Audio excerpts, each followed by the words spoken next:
Hi, everybody, and welcome to another episode of Journeys to Belonging. One of the reasons I love being a podcaster is meeting people who lift me up and help me learn about new ways to help myself and others. Today's guest is someone who does both. Anji Gray uses her lived experiences and vast knowledge to support herself and others in their journeys to wellness. Welcome to the podcast, Anji. I can't wait to learn more about what you do. Thank you for having me. I appreciate it. Yeah. So I didn't really say anything at all about who you are, what you do, where you are. So please share with our listeners all about you.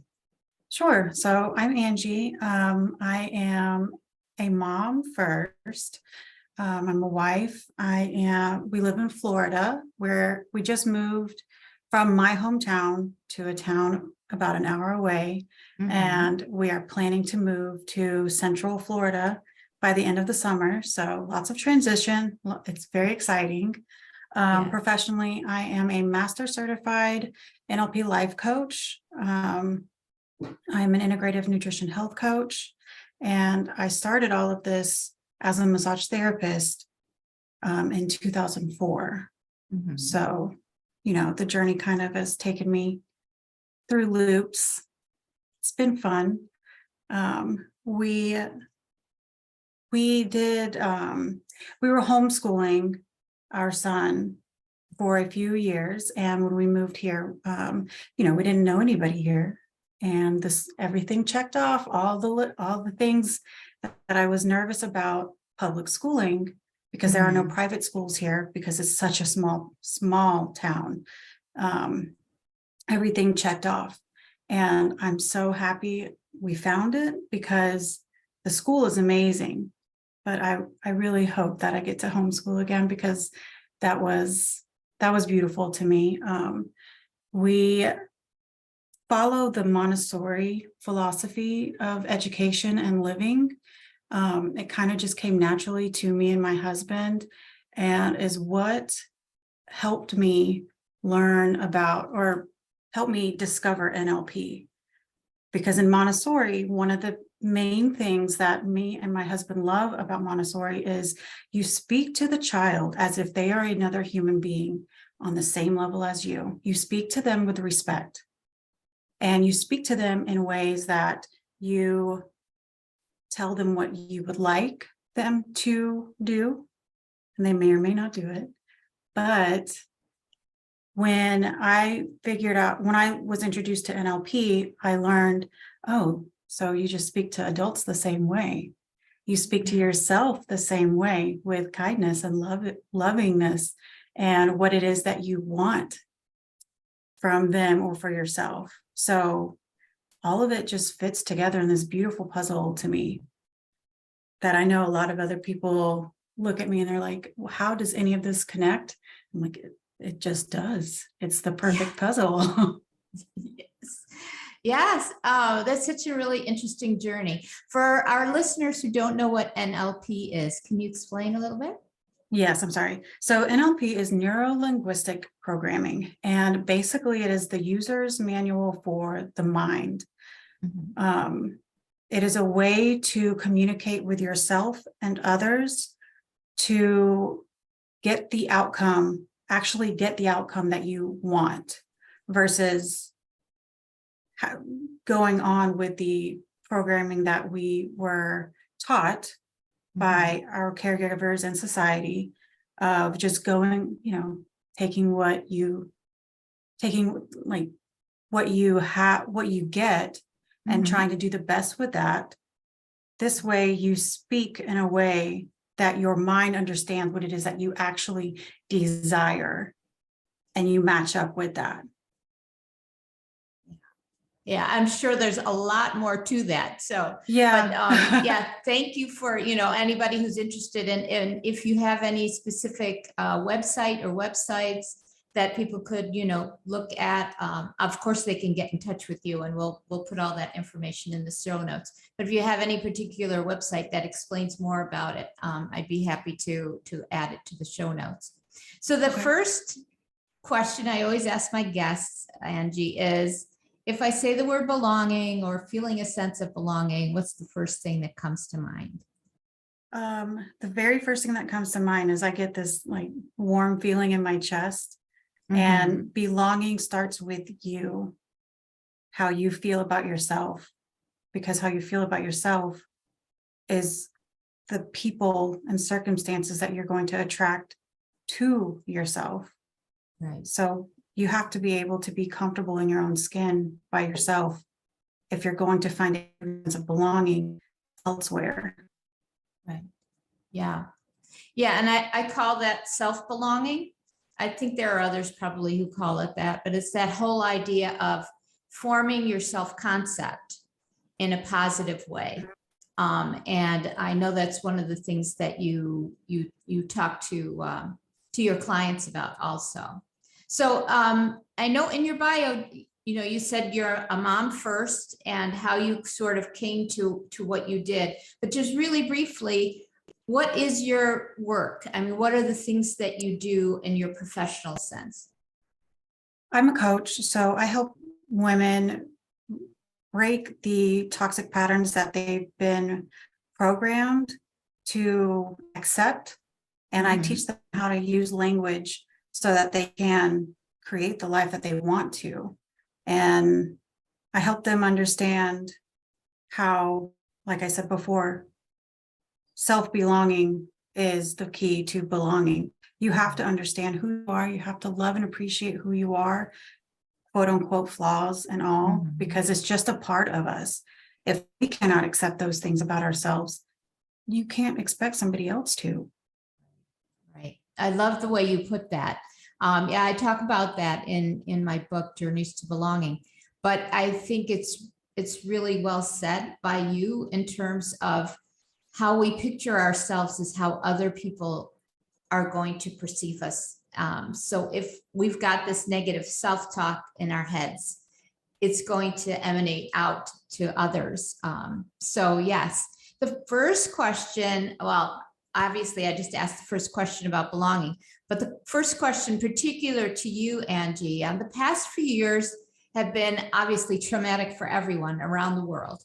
We continue searching for paths to mental health and well-being, but sometimes the struggle to know where to start. People say self-care, and it's, not just a massage and going to get your nails done.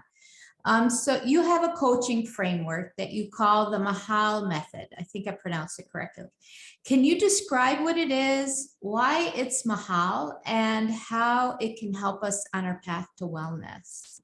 Yes, of course. So the Mahal Method, I named it the Mahal Method because I'm half Filipino. Mahal in Tagalog means love, and sometimes it means expensive, as in like quality, like nice, rare. And in the ancient, before pre-colonialization, Mahal was a way you spoke to royalty. So I would say, to my son, come here, Mahal. And he knows I'm saying, come here, my prince. And, Mahal Kita means I love you. So when I say Mahal Kita, that means I am holding you to this, this standard, this reverence, this importance of who you are in my life. And so the Mahal Method starts with loving yourself and holding yourself as that king or queen that you are, that you inherently are on the inside, before all the programming from everyone and everything on the outside, the soul you came in with, Right. Yeah, so, before all the socialization and the social constructs that sort of squeeze our identities. Yes, go ahead. Yep. And So with the Mahal Method, we start with where you are. Mhm. What brought you here? Why have you decided that you needed outside help to help with whatever it is that you're going through? So what's going on? And then we figure out where it is you want to be. Mhm. And with those two things, I'm able to help you figure out where it is that your programming is keeping you stuck. And I can hear whatever language patterns that you have we don't know about our language. It's hard for us to know about our language patterns if we have never studied language patterns before. Right. So I can hear those language patterns and I can start to help tweak them for you through, direct lessons. And a lot of times I use a lot of conversational hypnotherapy while I'm coaching my clients, because that is a way to help you start picking up language and vocabulary in a different way than you're probably used to. Mhm. And for me, when I learned what these little tiny tweaks of language, how powerful they are, that was a game changer for me and my family. And then I was like, I want to teach this to everybody I know. Right. I want to teach this to everybody I don't know yet, Yes. So, Yeah. Yeah, that's really interesting. And you mentioned something, conversational hypnosis. mhm. What is that? Can you just sort of explain a little bit more about that? I've never heard that before. I So, know about hypnosis, but conversational hypnosis, it sounds really fascinating. So conversational hypnosis is something that politicians use. It's ad people use it. So that's one of the reasons why television is hypnotic. There's many reasons why, but that is one reason why. But conversational hypnosis is just a way of me listening to, as if we are in a coaching container. I listen to what you're saying and I listen to what you're not saying. And I ask you other questions to dive deeper into what it is that you actually mean. And then, how when you're talking to someone or you're working with someone and you repeat back what they say? Mm-hmm. With conversational hypnosis in a coaching setting, I repeat back to you what you are meaning to say. So that way you repeat it in a way that your subconscious mind, Right. actually understands and takes you on that path to actually achieving whatever it is that you want. Right. Yeah. Wow. Sounds really, really powerful, because you're actually, like you said, retraining yourself, retraining your mind, because we're very subjective. We don't hear ourselves often, that we have these patterns. And interesting that you're trained to the point where when you hear someone say something, you can know exactly what they mean, which may not be what they intended or the way that they spoke it. Mhm. And then, of course, the person will be able to retain that and then direct more deeply where they're going. It will sort of Mhm. pinpoint the kinds of things that they may not even realize they want or need, Mhm. or that have been so deep-seated. So that's really, really fascinating. You mentioned in your bio that, and you mentioned a little earlier also when you were talking about the fact that you're a second generation Filipina. And it's one of your life experience that has informed your coaching style. I mean, just by talking about the framework, which is the Mahal Method, which pulls on your heritage.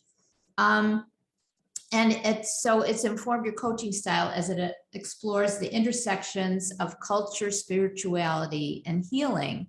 I'd love for you to expand on that. I think it has particular significance in our schools because it speaks to exactly what you're talking about and what I think is really important also. is the sense of self-belonging or self-concept. So, the whole idea of identity and the culture and things like that, how does that guide you? And what has sort of your path been in all of that? So growing up as a second generation Filipino, I'm biracial. My mother, which many of my friends' mothers or fathers and fathers, when they came from the Philippines or even other cultures, when they came from another country and they came to America, they were either expected to, or they thought they had to, completely let go of their cultural roots that they came from. They had to Americanize themselves. Mm-hmm. So growing up, half Filipino, I didn't ever feel like I fit in with the other white kids because I was darker than them. And I didn't feel like I fit in with the other brown kids because I wasn't as brown as them and I didn't speak the language, so I was in this in between all my life growing up.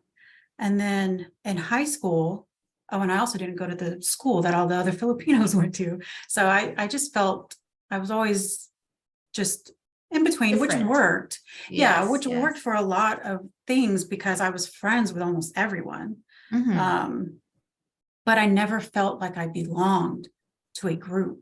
Like I saw so many other people just have this group, Mm-hmm.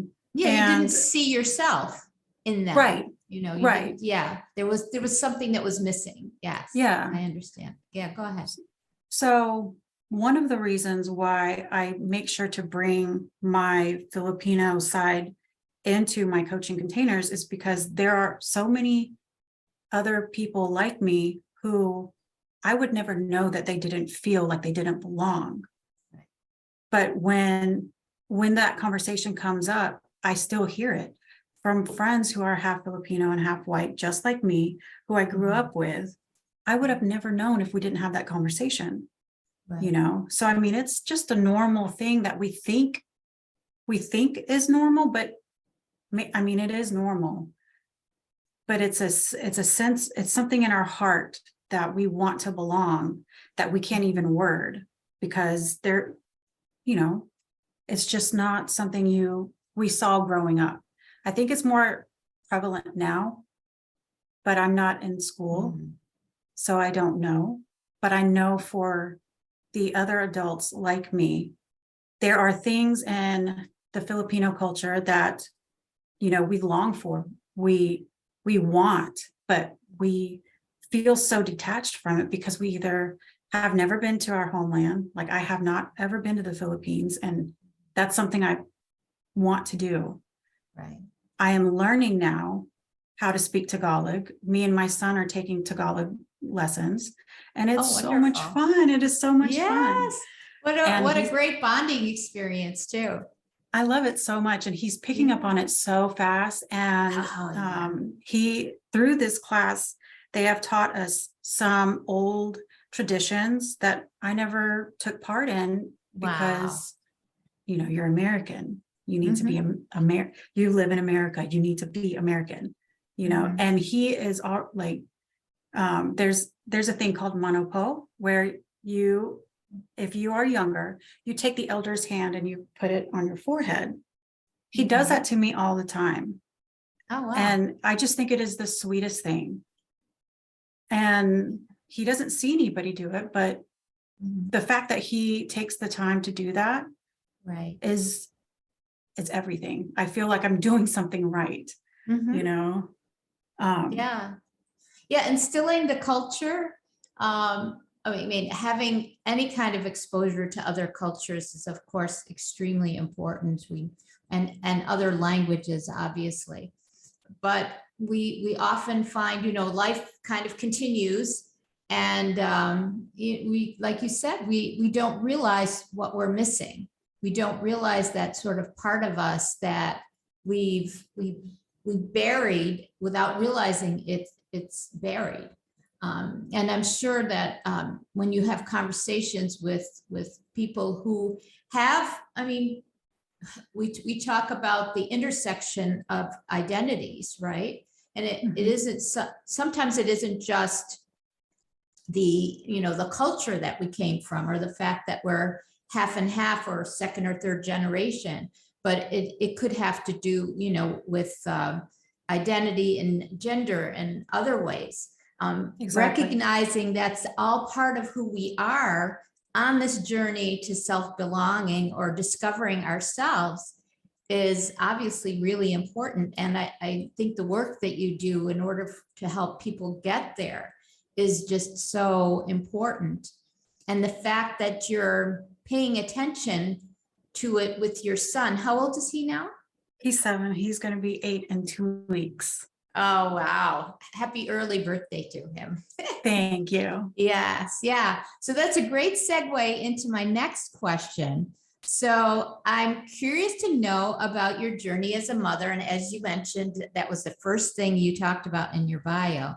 And in your background information, you wrote, quote, I became interested in self-hypnosis during my pregnancy while my husband was away on deployment with the United States Air Force. Started studying how my emotions and thoughts as a mother affect my child while in utero. I think this is also fascinating. And learning to speak to my child, I sort of changed it a little bit throughout his life to help him feel secure, safe, secure, and independent. Those are your words, which I think are so important. So belonging in early childhood is a topic that I have recently been very interested in since I became a grandma, or nana, as I like to be called, to 3 amazing babies, which is why we've sort of waited several months before we could record this podcast.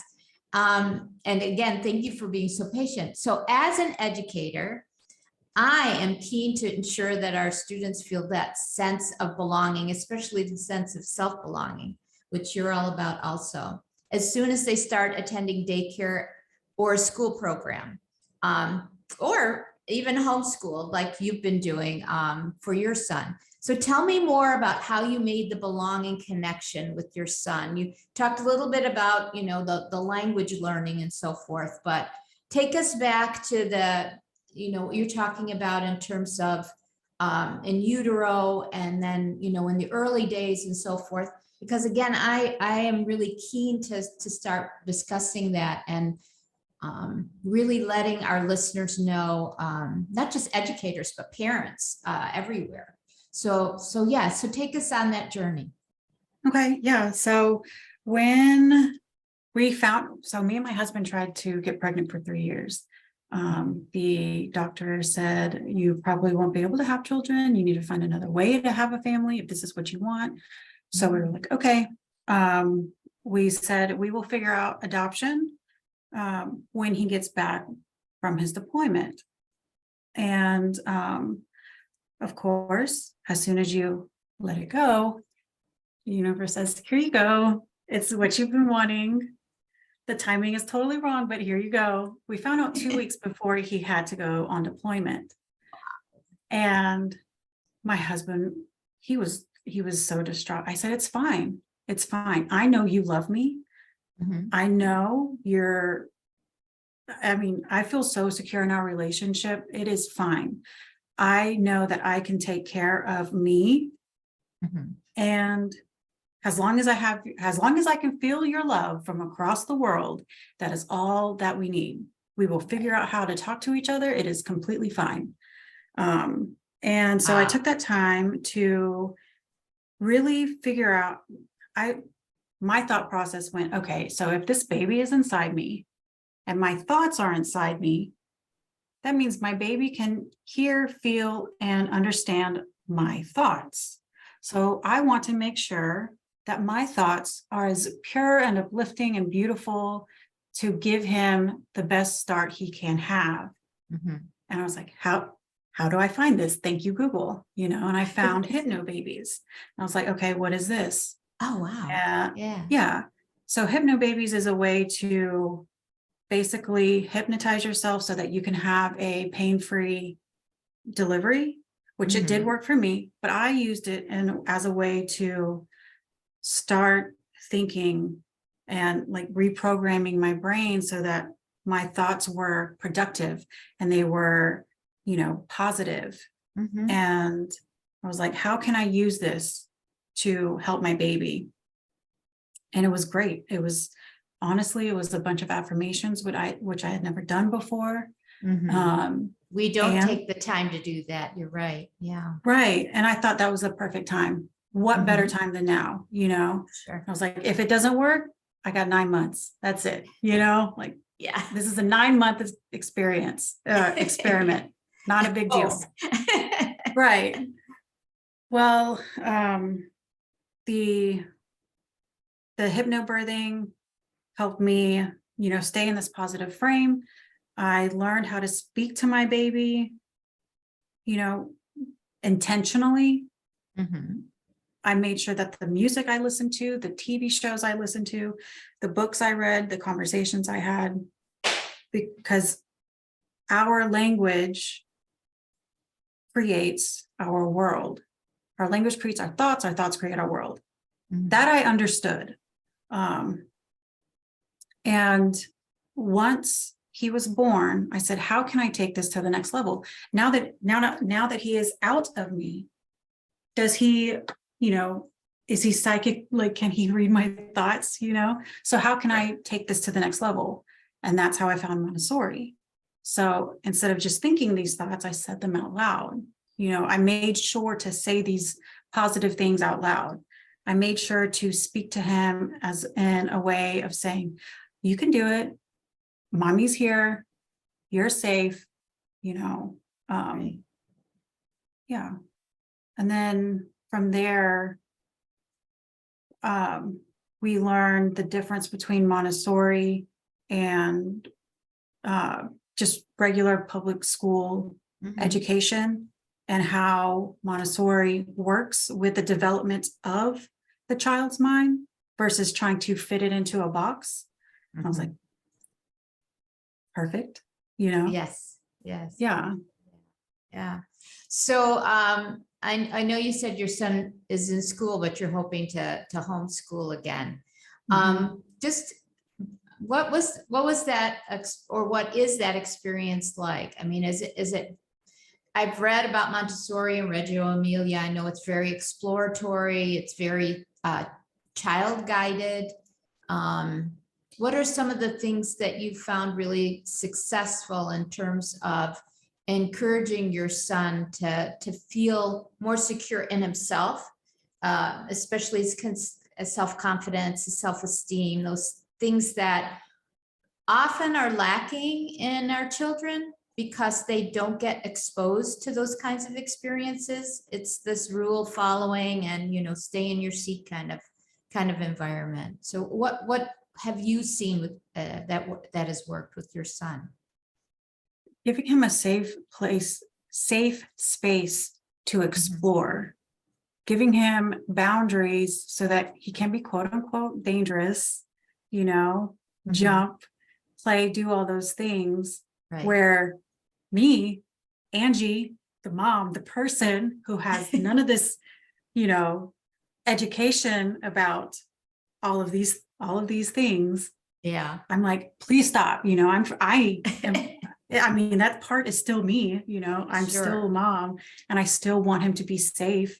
And if I Right. could wrap him in a bubble, sometimes that would be amazing. But I know that's not going to help him in any situation. That's So true. let him hurt himself, let him explore. Eventually, he's going to find out, Right. oh, if I keep doing this, it's going to hurt. Yeah. So Yeah. giving him the space to explore. And then the thing that I really like about Montessori is that these abstract thoughts or these abstract concepts like math,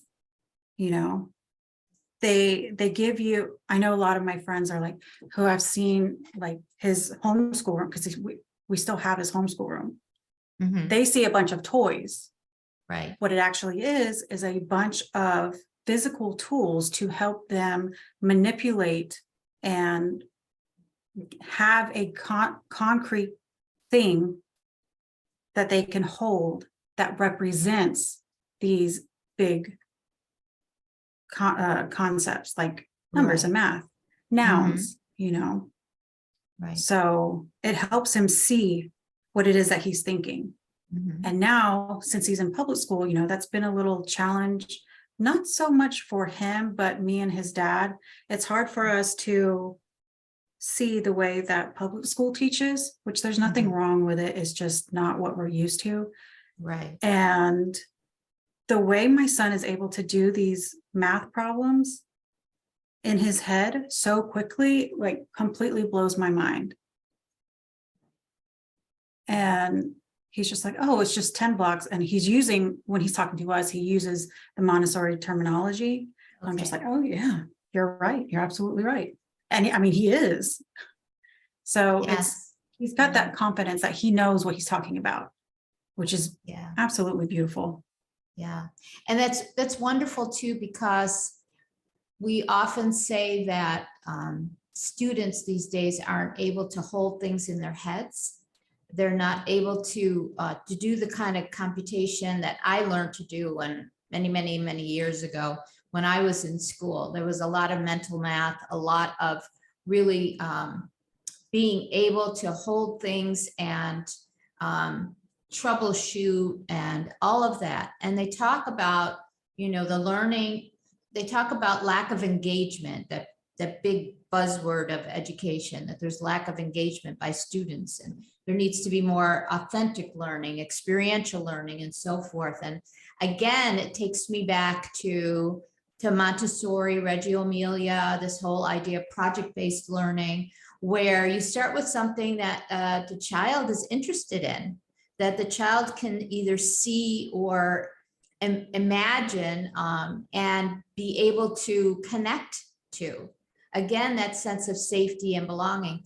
And I like the fact that you mentioned that, you create this safe environment, but he might be sort of unsafe in it because he wants to experiment and do things. And I know that I have talked to parents in the past when I was a principal about the fact that we can't constantly try to make sure that our children are okay. I mean, we can try to do that, but in the end, our children will be unable to make decisions themselves, will be afraid to fail, afraid to try new things. Talk about growth mindset. They're going to be so fixed mindset because they don't want to have that experience of being told they're wrong.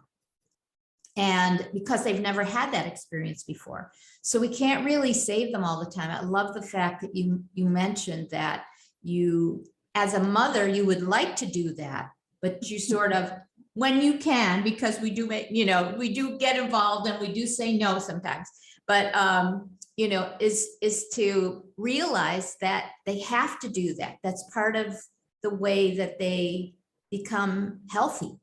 Right. And it's not just the mental health, it's the academic health and everything that goes with it. So yeah.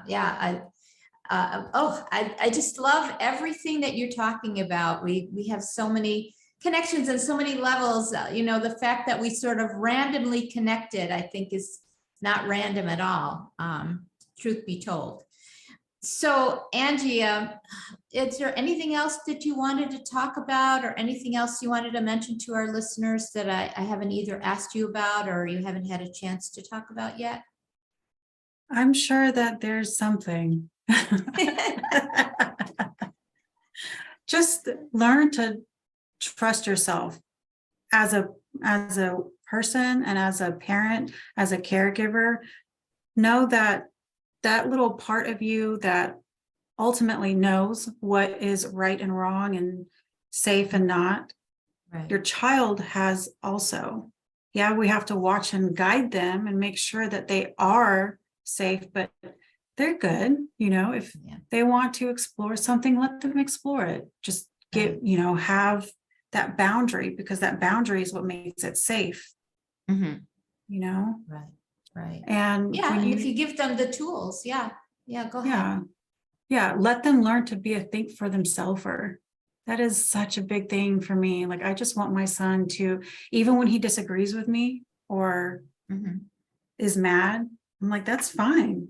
Have that feeling, And because I allow him to say no to me, to other adults, he knows how to say no or reject something without being rude, without having a tantrum.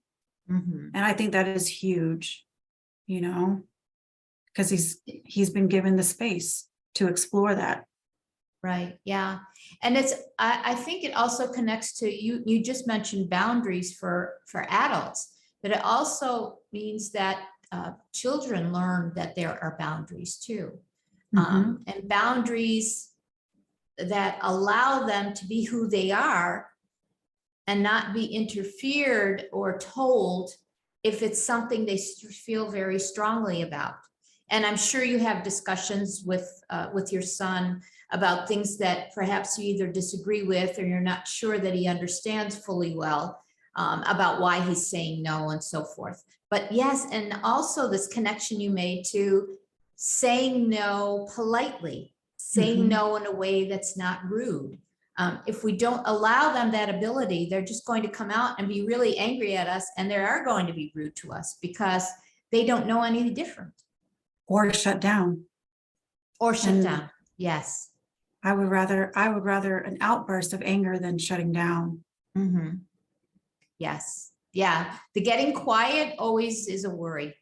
Mhm. If they're not able to process it on their own, especially at a young age, like 7, there's lots going on there, but there are still things that they're not able to process, especially big emotions. So Mhm. this has been wonderful, Angie. I've really enjoyed it, and I'm glad we're going to stay connected on social media and hopefully have Yes. more conversations like this. Just please let everybody know where are the best places or is the best place to find you if they want to learn more about your work or just follow you on social media and find out what you're up to. So on social media, I am mostly on Instagram, and you can find me on Instagram at I am Anji Gray. Angie is spelled ANJIGRAY. Okay. And you can also go to my website, www.thenewclassicwoman.com. And if you go to, we didn't speak too much about this, but I have a free guide, an EFT tapping guide that I use with myself and my clients and my son. My son knows how to do tapping and when to do tapping. And it's just a great tool to be able to self-regulate. It is such a great tool as a caregiver for a child, because they love it, because it's interactive, like you were talking about before. It's Right. engaging with each other. But you can get that at www.thenewclassicwoman.com/EFT.